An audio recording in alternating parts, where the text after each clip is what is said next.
अगर तुम तहज्जुद की नमाज नहीं पढ़ सकते ना, तो उस टाइम सिर्फ थोड़ी देर के लिए उठ जाया करो और पढ़ा करो ला इलाहा इल्लल्लाह वहदहू ला शरीका लहू लहुल मुल्कु व लहुल हम्दु व हुवा अला कुल्ली शैइन कदीर।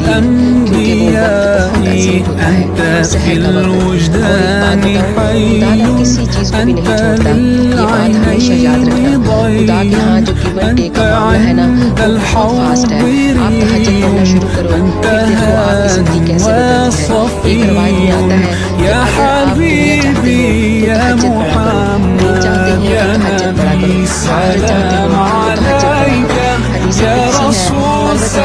परवरदिगार यानी फरमाता है कि ऐ मलाइका, जब मेरा बंदा रात को नींद में खड़ा रहता है और उसके सीने से टकराती है, तो मैं उससे कहता हूँ सुभान अल्लाह। हम सब को तहज्जुद की नमाज़ पढ़ने की तौफीक अता